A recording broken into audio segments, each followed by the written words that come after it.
El propósito de esta sesión, compañeros, es argumentar, tratar de demostrar por qué resulta imprescindible la comprensión de las tesis centrales de la crítica de la economía política para poder esclarecer el presente, para poder comprender las contradicciones que hoy están presentes en la sociedad y tener claridad acerca de las perspectivas de transformación de la vida social. No se podría pensar en un proceso de transformación social si no hay una comprensión de la vida social. La comprensión de la vida social pues, requiere del estudio científico de la misma y las bases pues, no pueden encontrarse sino en la concepción marxista-leninista. La contribución particularmente de Carlos Marx en el esclarecimiento de las leyes y principios que rigen el devenir de la vida social pues resultará central. Pero no solamente son las leyes que rigen el devenir de la vida social las que esclarece Marx, sino que realiza un estudio profundo, sistemático, riguroso acerca de la realidad específicamente capitalista, definiendo los rasgos esenciales de esta sociedad y mostrando cómo el desarrollo de sus contradicciones conduce necesariamente a la revolución proletaria, a la construcción del socialismo y del comunismo, a la dictadura del proletariado. Y bueno, entonces nos resulta relevante avanzar en el estudio, en la discusión de estos planteamientos centrales del marxismo, específicamente sobre la crítica de la economía política. Las tesis centrales de la crítica de la economía política están presentes en El Capital, una obra central, fundamental, insisto, me parece que no es posible entender la realidad social si no se tiene claridad de estas tesis centrales de esta obra, que es El Capital de Carlos Marx. Para poder comentar cuáles son estas tesis centrales, me parece importante contextualizar la obra de Marx, explicar de manera muy breve, general, cuáles son los antecedentes del pensamiento de Marx y cuáles son los rasgos también fundamentales de la concepción materialista de la historia, porque todo ello nos permitirá comprender con mayor claridad el contenido del Capital. Bueno, para hablar del contexto de la obra de Marx, habría que referirnos a un trabajo de Lenin, pues las tres partes y las tres fuentes integrantes del marxismo, en el cual Lenin da elementos suficientes para comprender cuáles son los elementos de los que se nutre Marx para la construcción teórica que él edifica. Ningún pensador, a lo largo de la historia de la humanidad, ningún pensador desarrolla una teoría, construye una interpretación de la realidad por sí mismo. Todo pensador necesariamente retoma las aportaciones de aquellos que le han antecedido. En el caso de Marx, pues no nos encontramos con una excepción. Él también puede construir la concepción materialista de la historia y desarrollar las tesis de la crítica de la economía política en la medida en que retoma a los pensadores que le antecedieron. Lenin plantea que son tres fuentes principales de las cuales se nutre Marx. Estas tres fuentes del marxismo son, por una parte, el socialismo utópico francés, en primer lugar; en segundo lugar, la filosofía clásica alemana; y en tercer lugar, la economía política inglesa. Podríamos entonces, de manera esquemática, pues decir aquí, bueno, las tres partes, o las tres fuentes del marxismo.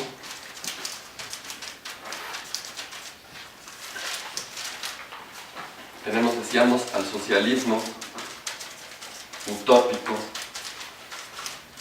francés, a la filosofía clásica alemana y a la economía política inglesa. Bueno, son tres corrientes de pensamiento que se ubican en tres países distintos de Europa. El socialismo utópico esencialmente se desarrolla en Francia, aunque no de manera única, pero pues, fundamentalmente son pensadores franceses los que se inscriben en esta escuela de pensamiento, la filosofía clásica en Alemania y la economía política en Inglaterra. Dentro de los exponentes del socialismo utópico francés podemos mencionar algunos de ellos: Saint-Simon, Carlos Fourier, Roberto Owen. Todos ellos son pensadores que en lugar de mirar el desarrollo del capitalismo como algo positivo, en lugar de mirar los aspectos que muchos consideraban positivos del desarrollo del capitalismo, como la producción en serie, el desarrollo de la maquinaria, lo prodigioso de las fuerzas productivas que habían surgido a partir de la revolución industrial, estos pensadores centran su atención en los aspectos que ellos consideran negativos, lacerantes de la sociedad capitalista. Y en este sentido formulan una crítica a la sociedad capitalista. Esos elementos de crítica que formulan los socialistas utópicos al modo de producción capitalista, pues van a incidir en Marx. Marx va a reconocer el valor que la crítica que formulan estos pensadores tiene. Sin embargo, estos pensadores que hemos mencionado, y en general todos los que se inscriben dentro del socialismo utópico francés, no son capaces de formular una propuesta de transformación social a partir de la crítica que ellos realizan. No son capaces de formular una propuesta de transformación social que resulte viable. Y esto se debe a que la propuesta de transformación social que ellos plantean no está antecedida de un análisis científico de la realidad social. Las propuestas de transformación, los planteamientos de transformación que elaboran estos pensadores se basan fundamentalmente en la intuición, en la imaginación, sin detenerse en el estudio sistemático, riguroso de la realidad social. Son pensadores todos ellos que no se quedan solamente con la crítica a la sociedad capitalista, que develan aspectos evidentemente contrarios al interés de las mayorías, sino que, decíamos, formulan propuestas basándose en la imaginación, en la intuición, y estas propuestas no se quedan solo como un planteamiento, sino que son llevadas a la práctica. Estas propuestas son implementadas en países europeos, en América del Norte, y todas ellas pues conducen al fracaso. Ninguna de ellas da un fruto, como decíamos, por no tener una base rigurosa, un análisis científico de la realidad social. No tienen esta posibilidad de hacer otro tipo de planteamientos. Por ejemplo, solo por mencionar algunos de ellos, en el caso de Carlos Fourier, Fourier pensaba que el problema de la sociedad estaba en la industria misma. La industria sería algo que necesariamente tendría que ser abolido. El hombre, decía Fourier, tiene que reencontrarse con la naturaleza. La vida de los obreros, de los trabajadores, hacinados en las fábricas, en las zonas fabriles, viviendo en condiciones insalubres, con jornadas extenuantes, etc. Eso es un problema que hay que atribuirlo, según él, a la propia industria. Entonces el hombre tiene que reencontrarse con la naturaleza y él propone que el hombre vuelva al campo y se dedique a cultivar la tierra, que está en contacto con el aire, no con ese ambiente viciado de la fábrica, bajo la mirada del capataz, etc., sino que el hombre regrese al campo y se dedique a actividades que sean gratas para él, que no gaste su tiempo en producir mercancías que no reportan para él ninguna satisfacción, que solamente se dedique a producir los alimentos, a convivir, etc., ¿no? Hay una serie de planteamientos mucho más amplios que hace Fourier y propone que se constituyan comunidades a las que él denomina falansterios. Los falansterios serían comunidades donde se establecería un determinado número de personas, cerca de 1000 personas, en 5000 acres de tierra, y ahí se dedicaría a estas actividades, y para Fourier el hombre encontraría ahí la posibilidad real de desarrollarse, la felicidad, digamos, superando todos los aspectos lacerantes de la sociedad que le toca vivir. Y estos centros, estas comunidades, recibían el nombre de falansterios. Fueron construidos varios falansterios en Europa y en América. Efectivamente, se establecieron esas comunidades en 5000 acres de tierra con este propósito de convivir con la naturaleza, dedicarse al campo, etc. Y bueno, todos esos falansterios terminaron disolviéndose, resultaron ser inviables. Al poco tiempo se advirtió que surgían una serie de problemáticas, de contradicciones que no se podían resolver y que incluso no se podían explicar a partir de los planteamientos teóricos de Fourier. Tenía una idea acerca de cómo debía ser la educación, cómo debía ser la relación entre el hombre y la mujer, tenía un conjunto de ideas filosóficas, económicas, políticas. Lo mismo podríamos decir de Saint-Simon, de Fourier. Algunos de ellos pensaban que para que las mercancías llegaran a todas partes era necesario comunicar a los pueblos, había que tender vías de ferrocarril, abrir canales. Por ejemplo, Saint-Simon proponía eso, ¿no? En Saint-Simon encontramos uno de los primeros planteamientos de abrir un canal en el istmo de Tehuantepec y de abrir diversos canales que comunicaran los océanos para el flujo de mercancías, etc. Bueno, y en general entonces todos ellos plantean desde su perspectiva posibilidades de reformar la vida social, pero, insistimos, basados únicamente en lo que intuían, en lo que imaginaban y no en un estudio de la realidad concreta, a partir del cual pudiera fundamentarse una propuesta de transformación social. Hay que decir que ninguno de ellos realmente consideraba a la clase trabajadora o a la clase obrera como un sujeto revolucionario. Ellos incluso apelaban realmente a la propia burguesía, ¿no?, pensando que la burguesía pudiera conducir ese proceso de transformación social que ellos consideraban era necesario. Marx, entonces, al tiempo que retoma del socialismo utópico francés la crítica a la sociedad capitalista, desecha desde luego los planteamientos de reforma social que están presentes en estos pensadores. Y desde luego entonces va a formular una crítica a todos ellos, reconociendo su aportación en el sentido de la crítica a la sociedad capitalista. Marx reconoce entonces que no se puede avanzar en un proceso de transformación de la realidad social si no es a partir de la comprensión profunda de la misma. De ahí que se requiera el estudio científico de la sociedad. Y para estudiar la sociedad desde una perspectiva científica, pues en primer lugar se requiere de un método. Eso es lo que lleva a Marx a la segunda fuente que hemos mencionado aquí, que es la filosofía clásica alemana. Cuando hablamos de la filosofía clásica alemana, pensamos fundamentalmente en pensadores como Friedrich Hegel, como Ludwig Feuerbach. ¿Qué es lo que Marx va a retomar de Hegel? Pues principalmente los principios de la dialéctica. Los principios de la dialéctica, en tanto estos principios tienen un valor metodológico, son principios que nos permiten hablar del método dialéctico, un método con el cual podemos abordar el estudio de la realidad, cualquiera que sea el ámbito de la realidad. Desde luego que Marx va a ocupar el método dialéctico fundamentalmente para estudiar la sociedad. Entonces, aquí tenemos a Hegel y aquí tenemos a Ludwig Feuerbach. Específicamente, ¿qué plantea, también dicho en términos muy generales, el conjunto de principios de la dialéctica? Podemos mencionar de manera muy breve algunos de estos principios para entender cómo los mismos terminan por hacerse presentes en la concepción materialista de la historia, formulada por Marx. En primer lugar, podemos mencionar el principio que podemos nombrar como el del cambio permanente.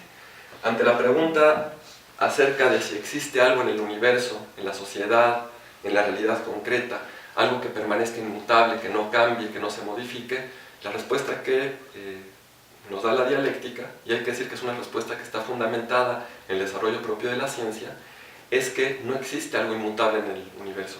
Todo lo existente está sujeto a un constante proceso de transformación, de devenir. Todo lo que existe está transformándose de manera continua. Todo deja de ser lo que fue para adoptar formas de existencia distintas. Este hecho, insisto, se desprende del propio desarrollo de la ciencia. Las diferentes disciplinas científicas pues han mostrado que su objeto de estudio no es una entidad estática o inmutable, sino que efectivamente está sujeta a un proceso de devenir y de transformación continuo. Por ejemplo, si pensamos nosotros en el Sol, ¿no?, uno diría, bueno, pues es que el Sol no cambia, cada día es el mismo Sol el que podemos observar en el cielo, ¿verdad? Y el Sol esencialmente que hoy vemos es el que observaron pues los pueblos mesoamericanos o las civilizaciones de la antigüedad, etc. Sin embargo, la ciencia nos muestra que el Sol efectivamente está sujeto a un proceso de devenir, que en su interior están ocurriendo reacciones nucleares, que se está transformando el hidrógeno en helio, y como resultado de esta transformación del hidrógeno en helio, a partir de las reacciones de fusión nuclear, pues se genera radiación electromagnética que nosotros percibimos en la forma de luz y calor. Bueno, esto nos diría la física, y en la medida en que el hidrógeno está siendo consumido para transformarse en helio, pues hay un cambio al interior del Sol, se está consumiendo el hidrógeno y cada vez hay más helio. Se sabe que cuando el Sol haya consumido todo el hidrógeno y lo haya transformado en helio, entonces no podrán seguir ocurriendo en su interior las reacciones nucleares y el Sol no va a poder seguir emitiendo luz y calor. En un sentido metafórico podemos decir que el Sol va a morir como estrella. Hay elementos suficientes para comprender el proceso evolutivo de las estrellas. Entonces ahí está un objeto de estudio, las estrellas, de la física, de la astrofísica, que la misma disciplina nos dice que están sujetos a un proceso de devenir, aunque estos procesos de cambio y transformación en muchos casos sean tan lentos que resulte difícil percibirlos en periodos breves de tiempo. Si pensamos en las montañas, pues evidentemente cambian, se erosionan con el viento, con la lluvia, se forman nuevas cadenas montañosas a partir del movimiento de las placas que forman la corteza terrestre. Si pensamos en las especies, pues sabemos por la teoría de la evolución, a través de la selección natural, que las especies están sujetas a un proceso también evolutivo. Claro que nosotros no lo percibimos, es un proceso que toma un tiempo que va mucho más allá de nuestra vida, ¿no? Son miles de años, millones de años a través de los cuales se desarrolla el proceso evolutivo. Pero es la ciencia la que nos ha mostrado que las especies no son inmutables, que nosotros mismos somos producto de ese proceso de evolución que ha dado origen a la especie humana. Y en el caso de la vida, pues también entendemos que no siempre ha existido, que la vida es también producto de la evolución y transformación de la materia, que la vida, los seres vivos, no somos sino entidades materiales donde está presente un grado de organización sumamente complejo y que la vida surgió de la materia inerte a través de un proceso que tuvo lugar en los océanos primitivos, tal y como lo explicó Alexander Oparin, quien logra formular con precisión y rigor la primera teoría coherente acerca del origen de la vida. Y si pensamos en el curso de los ríos o en cualquier otro elemento, insisto, reconoceríamos que está sujeto al devenir, al cambio. Entonces, partimos de ese primer principio de la dialéctica que nos dice que todo cambia, todo está en un constante proceso de devenir. Evidentemente, también los elementos que definen a la vida social, las costumbres de los pueblos, la manera en que los seres humanos nos relacionamos, la manera en que se efectúa la producción, pues también está sujeto todo ello a un proceso de devenir. Y si no hay nada que sea eterno, pues desde luego que ninguna forma de organización social puede ser eterna, inmutable, inamovible. En este sentido, Marx tendrá claridad acerca del hecho de que la sociedad capitalista pues está sujeta a un proceso de devenir que no puede concebirse como inmutable, eterna, como la forma última de organización social, sino que necesariamente terminará por disolverse para dar paso a una forma de organización social superior que resuelva las contradicciones que están presentes en este sistema económico. Bueno, eso con respecto a este primer principio que podríamos decir, el cambio permanente. Los menciono porque tienen relevancia al momento de comentar los elementos que definen a la concepción materialista de la historia. Un segundo principio de la dialéctica nos plantea que entre todo lo que existe se establece una unidad. Ningún elemento en el universo, ningún proceso se desenvuelve de manera aislada, sino que se encuentra vinculado, relacionado con los otros elementos y procesos que existen en el universo. Si el primer principio lo podemos enunciar como el cambio permanente, este segundo principio lo podemos enunciar como la unidad de la totalidad. Todo lo que existe forma una unidad. Una unidad en el siguiente sentido, dialéctica. Cualesquiera dos elementos que nosotros tomáramos en el universo, cualesquiera dos procesos, necesariamente nos llevarían a concluir que entre ellos existe una relación. Hay una relación además recíproca, no unilateral. No es que un elemento incida sobre otro, sino que este otro a su vez incide sobre el primero, se determinan mutuamente. Si nosotros pensamos, pues podemos encontrar múltiples ejemplos en la realidad. En la Tierra, por ejemplo, existe la vida, pero la vida como un proceso que tiene lugar en la Tierra no puede explicarse solamente analizando la Tierra. La vida es resultado de la incidencia, entre otras cosas, es resultado de la incidencia que la estrella más cercana a nosotros, que es el Sol, tiene sobre la Tierra, ¿verdad? Es claro para nosotros que la vida no existiría sin la radiación solar, pero no es la única forma en que el Sol incide sobre la Tierra. Saben ustedes también que las mareas que se presentan todos los días, esta variación en los niveles en el mar, pues tiene que ver con la influencia que la Luna y el Sol ejercen sobre la Tierra. Hay una atracción gravitacional y las masas de agua son desplazadas en la superficie terrestre en virtud de esta atracción gravitacional. Pero decíamos que es bilateral, no solamente que la Tierra sea influenciada por el Sol. Claro que la Tierra también incide sobre el Sol. No solamente el Sol atrae a la Tierra, sino que la Tierra atrae al Sol. Posiblemente no recordemos en este momento algunos elementos que se estudian o se mencionan en la educación básica acerca de un descubrimiento de Newton que fue la ley de la gravitación universal. Newton, con la ley de la gravitación universal, planteó que cualesquiera dos cuerpos se atraen, cualesquiera dos cuerpos, no solamente que la Tierra nos atraiga a nosotros, nosotros atraemos a la Tierra. Existe una atracción gravitacional entre mi persona y la silla, entre mi persona y la columna que está aquí a mi lado. Claro que esa atracción es muy pequeña y se hace evidente solo cuando las masas de los cuerpos son considerables. ¿Por qué se hace evidente la atracción de la Tierra sobre otro cuerpo? Pues porque la masa de la Tierra es muy superior a mi masa, ¿no? La influencia gravitacional de mi parte hacia este objeto pues es infinitamente más pequeña que la atracción gravitacional que la Tierra ejerce sobre el plumón, pero existe.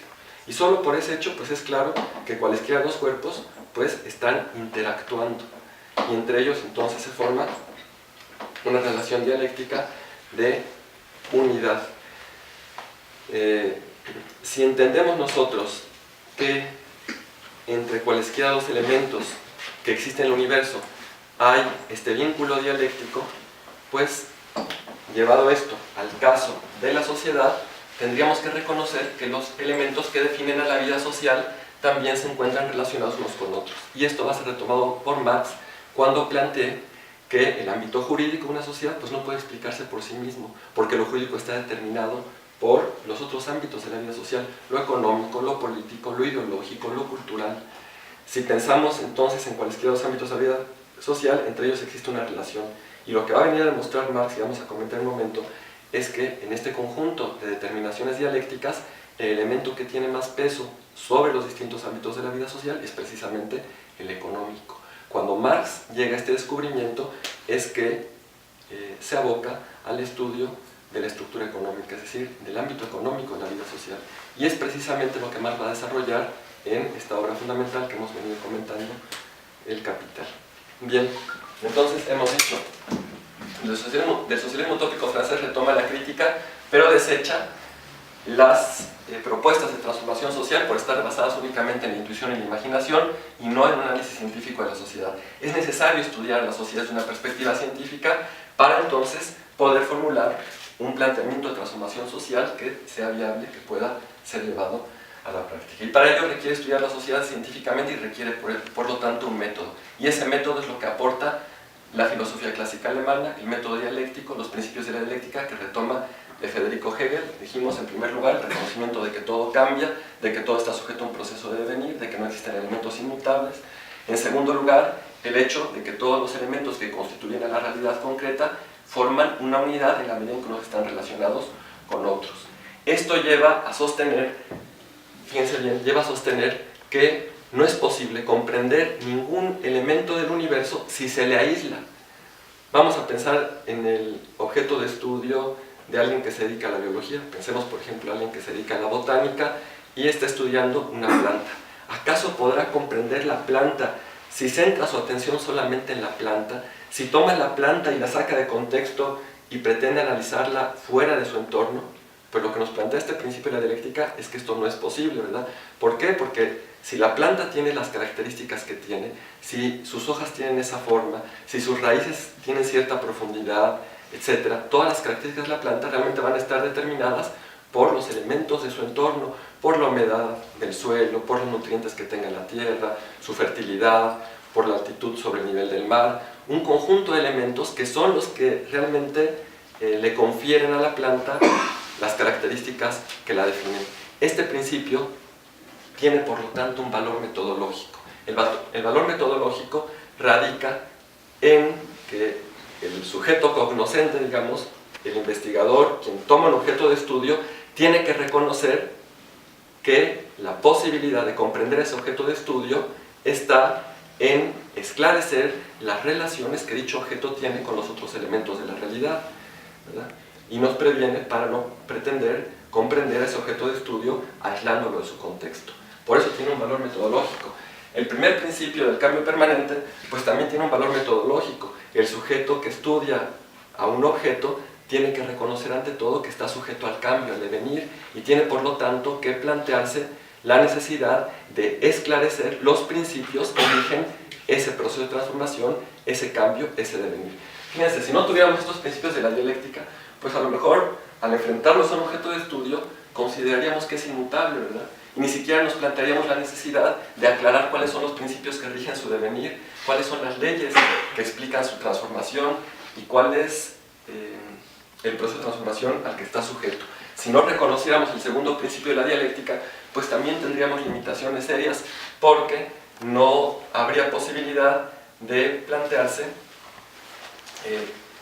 este proceso de estudiar el objeto a partir de la relación que guarda con los otros elementos con los cuales forma una unidad. Pero si entendemos que todo forma una unidad, si entendemos que no es posible entender el objeto de estudio aisladamente, entonces tenemos posibilidad de avanzar en la comprensión del mismo objeto de estudio. Un tercer principio de la dialéctica, dijimos el primero, el cambio permanente, el segundo dijimos que lo nombrábamos como la unidad de la totalidad. Un tercer principio tiene que ver con los cambios cuantitativos que se transforman en cambios cualitativos. ¿Qué significa un cambio cuantitativo? Es un cambio menor, un cambio que no modifica la esencia del objeto de estudio. Lo que plantea este principio tercero de la dialéctica es que los cambios cuantitativos, esos cambios menores, en la medida en que se van acumulando, dan lugar a un cambio cualitativo. ¿Y qué es lo que define el cambio cualitativo? Pues el hecho de que éste sí viene a modificar la esencia del objeto de estudio. Mientras el cambio cuantitativo no hace que cambie esencialmente el objeto de estudio, el cualitativo sí. Y uno podría pensar que los cambios cuantitativos pues no tienen mayor importancia porque no modifican la esencia del objeto de estudio, pero este principio de la dialéctica nos previene para no desdeñar, digamos, estos cambios cuantitativos, toda vez que lo que nos plantea es que la acumulación de los mismos da lugar a un cambio cualitativo, a un cambio profundo que sí puede modificar la esencia del objeto de estudio. Piénsese, por ejemplo, en el caso de la biología. Hay cambios cuantitativos en el proceso evolutivo. Por ejemplo, pienses en la evolución del hombre. Si recordamos, los homínidos que anteceden a nuestra especie, pues van sufriendo cambios cuantitativos. Uno de ellos, por ejemplo, es el aumento de la cavidad craneal. Cada vez es mayor la cavidad craneal. Una cavidad craneal mayor capaz de albergar también a un cerebro mayor que puede desarrollar funciones intelectuales de un mayor nivel. El simple incremento de la cavidad craneal, pues podríamos decir que es un cambio cuantitativo, no modifica esencialmente a la especie, pero en la medida en que este cambio se va acumulando, hace posible el surgimiento de una especie con facultades intelectuales superiores. Y lo mismo podríamos decir acerca del proceso en el que el hombre va adoptando una figura erguida, cada vez va ocupando menos las extremidades superiores, y eso podría pensarse que es algo menor, pero en la medida en que finalmente el hombre se yergue y quedan libres las extremidades superiores, entonces se hace posible utilizar las manos para actuar sobre la naturaleza y transformarla.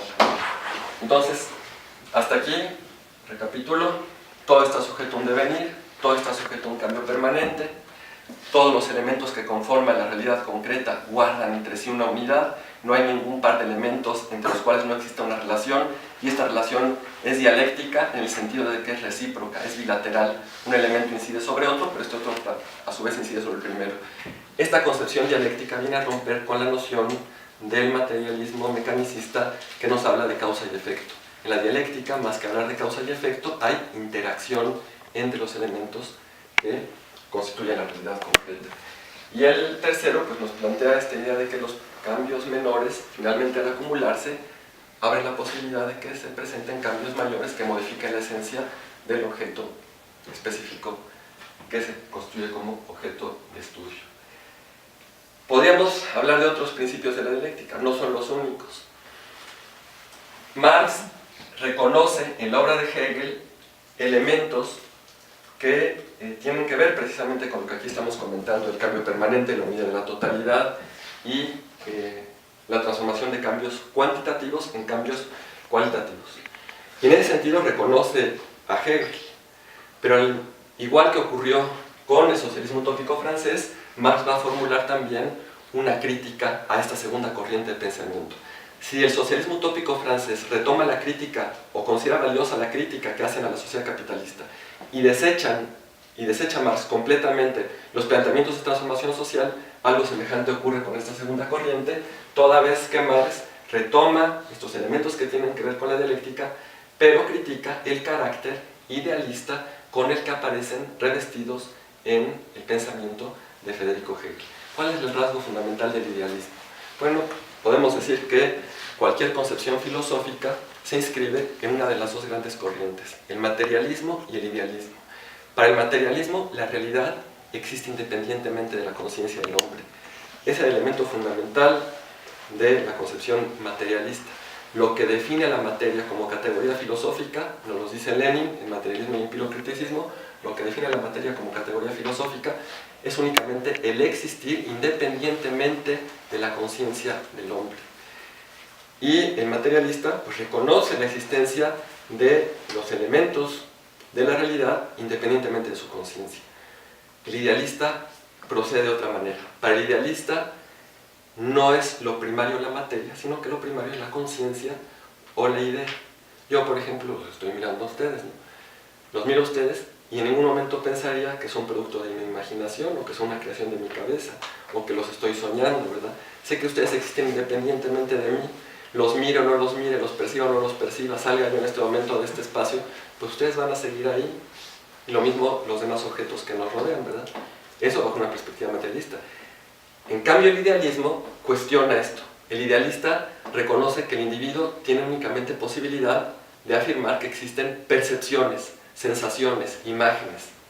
Claro que yo como materialista diría, en mi cabeza está en este momento formándose la imagen de ustedes que están presentes en este espacio.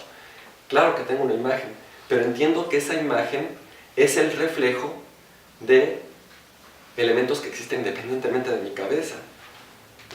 Si veo la silla, pues sé que existe independientemente de mi cabeza, aunque sepa que en mi cabeza también tengo una imagen. Y el idealista, ¿qué diría? Pues que existen las ideas, las imágenes, las percepciones, pero no puede asegurar que esas imágenes existan independientemente de la conciencia. Dirá el idealista, no tenemos elementos suficientes para considerar que más allá de las percepciones e imágenes, existen efectivamente elementos que sean los que generen a estas percepciones y estas imágenes.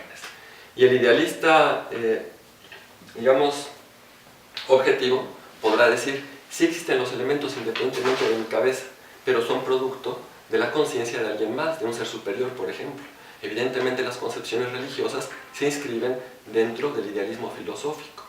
El materialismo, desde luego, no puede sino reconocer que los elementos existen por sí mismos independientemente de la conciencia. ¿Por qué mencionar aquí esta diferencia en términos generales entre el materialismo y el idealismo? Pues precisamente por el hecho que comentábamos hace un momento. Estos principios de la dialéctica, del cambio permanente, de la unidad de la totalidad, de la transformación de cambios cuantitativos en cualitativos, aparecen de alguna forma en el pensamiento de Hegel, pero revestidos de una concepción idealista. Podríamos decir en términos muy generales que para Hegel, pues el cambio permanente tiene lugar principalmente, esencialmente, en el plano de las ideas, no en los elementos del mundo material que existen independientemente de la conciencia. La unidad sería una unidad también que se verifica en el plano de las ideas. Y lo mismo los cambios cuantitativos que dan lugar a cambios cualitativos. Estos principios se verifican en el plano de la conciencia y las ideas. Y Marx, desde una perspectiva materialista, que es la única perspectiva consistente con el pensamiento científico, pues va a formular una crítica a Hegel, retoma estos principios, pero los despoja del ropaje idealista con el que aparecen revestidos en el pensamiento de Federico Hegel. Y entonces para Marx el cambio permanente tiene lugar esencialmente y en primer término en el mundo material, es decir, en los elementos que existen independientemente de nuestra conciencia. La unidad de la totalidad es la unidad de los elementos que existen independientemente de nuestra conciencia, y lo mismo con relación al tercer principio de la dialéctica. Bueno, hasta aquí entonces, ¿de qué dispone Marx? Primero, pues pudo conocer la crítica que formulaban los socialistas utópicos. Reconoció que se requería un análisis científico y profundo, riguroso de la realidad social para poder formular un proyecto de transformación social. Y eso obligaba a poseer un método. tiene ahora el método dialéctico a partir de la aprehensión de los principios de la dialéctica que retoma de la filosofía clásica alemana, despojándolos, como ya dijimos, del manto idealista con el que ahí aparecen. Por otra parte, en el caso de Feuerbach, de Ludwig Feuerbach, pues podríamos señalar que contribuye en el sentido en el que comienza a formular una crítica al idealismo. Para Marx, la contribución de Feuerbach tiene que ver con la crítica al idealismo y la defensa del materialismo. Pero como ocurre con cada uno de los pensadores que anteceden a Marx, a ninguno los retoma íntegramente. De todos retoma elementos, pero al mismo tiempo formula una crítica a ellos.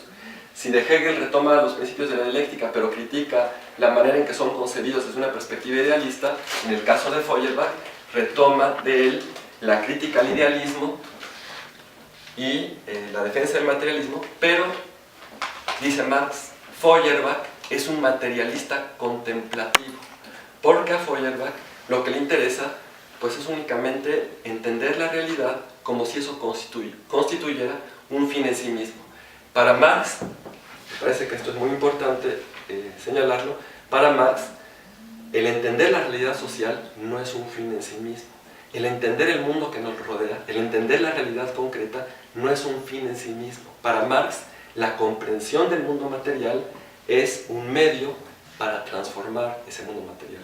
En Feuerbach no aparecen esos planteamientos que tienen que ver con la transformación social, y entonces por eso Marx lo califica como un materialista contemplativo y afirmará en un texto breve, importante, las 11 tesis sobre Feuerbach, diré la 11ª tesis de Marx: hasta ahora los filósofos no han hecho sino interpretar de diversas maneras al mundo. De lo que se trata es de transformarlo. Y entonces hay que ocupar efectivamente estos principios para estudiar la realidad social, para comprenderla, pero no para quedarse con la mera comprensión. Es comprender la realidad social para poder transformarla de acuerdo al interés del género humano. Tiene más la crítica, tiene el método, y entonces puede proceder a estudiar con rigor, desde una perspectiva científica, la realidad social, específicamente el modo de producción capitalista.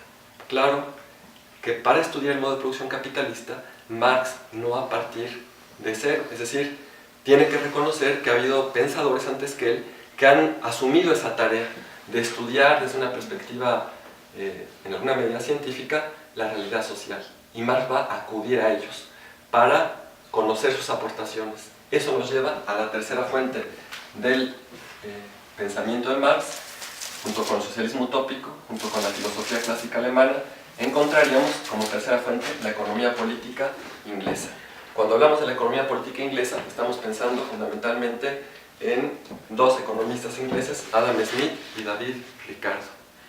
Adam Smith y David Ricardo son pensadores que están estudiando una realidad ya específicamente capitalista.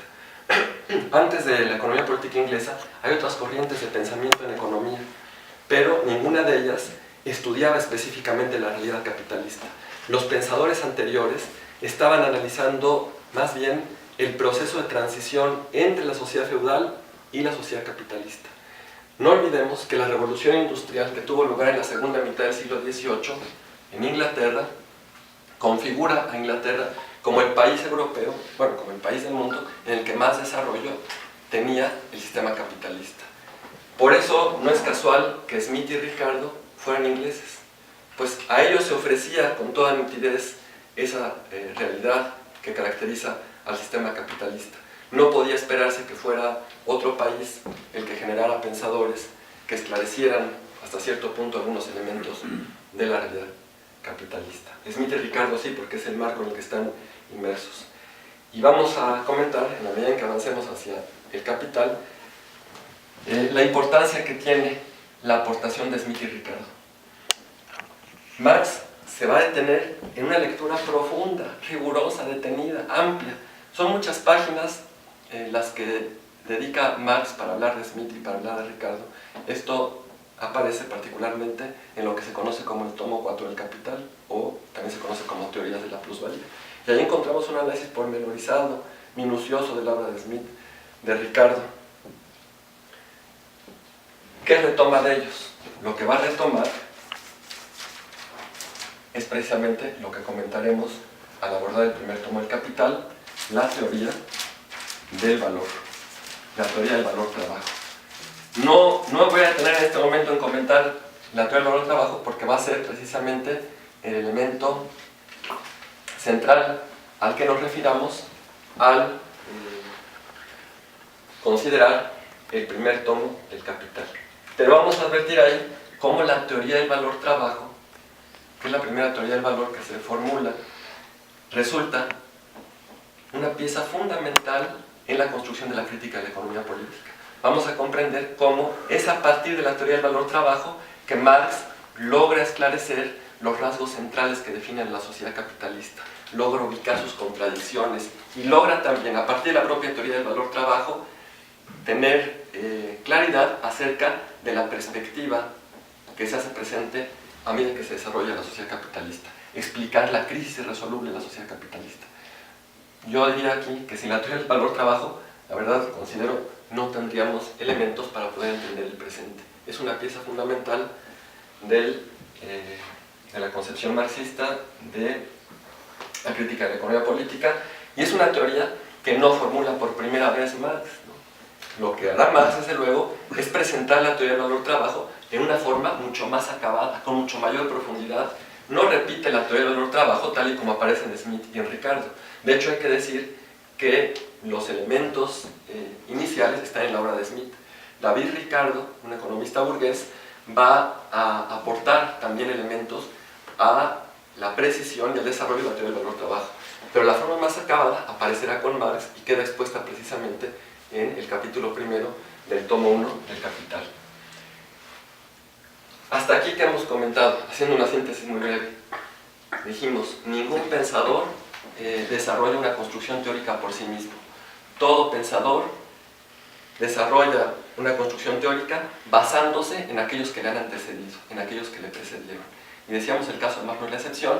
Marx se nutre de distintas corrientes de pensamiento. Señalábamos que Lenin, en este texto tan importante de tres partes y tres fuentes integrantes del marxismo, nos plantea que son el socialismo utópico francés, la filosofía clásica alemana y la economía política inglesa las corrientes de pensamiento de las cuales se nutre Marx. Ya dijimos que de aquí retoma la crítica, desecha las propuestas de transformación social, reconoce Marx que tiene que estudiar científicamente la sociedad y para ello necesita un método, y eso es lo que va a retomar de la filosofía clásica alemana de Hegel, dándole a los principios de la dialéctica un carácter materialista, despojándolos de su contenido idealista con el que aparecía en Hegel. Dijimos que Marx reconoce que todo cambia, que entre todos los elementos que forman la realidad hay una unidad, que ningún elemento se puede explicar al margen de los otros, y también, bueno, que los pequeños cambios al acumularse dan lugar a cambios profundos. Y algo en lo que quisiera insistir, estos principios que hemos comentado, señalábamos, tienen un valor metodológico, no los estamos enunciando por enunciarlos, son imprescindibles. Estos principios es fundamental partir de ellos para abordar un objeto de estudio. ¿Por qué? Porque tenemos que reconocer que nuestro objeto de estudio, sea una planta, sea un proceso físico, sea un fenómeno social, nuestro objeto de estudio está sujeto al cambio, al devenir. Y por eso tenemos que esclarecer las leyes que rigen este devenir. Además, tenemos que reconocer que el objeto que pretendemos comprender no podremos explicarlo si lo aislamos. Tenemos que esclarecer los vínculos que este objeto que queremos comprender tiene con los otros elementos con los cuales forma una totalidad o forma una unidad. Y en tercer lugar, no podemos desdeñar los cambios que no tocan la esencia del objeto, porque al acumularse terminan por modificar la esencia del objeto de estudio. Ejemplos ya no voy a comentar para no detenerme en ello, pero dijimos, se pueden encontrar realmente en las distintas disciplinas, en la química, en la biología, en la física, en la astronomía, en la sociología, en la economía, etc., ¿no? Cómo tienen vigencia efectivamente estos principios. Y finalmente, dice Marx, bueno, aquí está el método, aquí está la crítica, pero no partimos de nada, sino reconocemos las aportaciones de quienes han dedicado un esfuerzo a explicar algunos elementos de la realidad capitalista. Y eso es lo que retoma de la economía política inglesa, la teoría del valor-trabajo. Bueno, hasta aquí con las tres partes y las tres fuentes integrantes del marxismo. A continuación, quisiera abordar de manera también breve cómo a partir de estos elementos, particularmente a partir de los principios de la dialéctica, Marx construye una concepción del devenir histórico, la concepción materialista de la historia.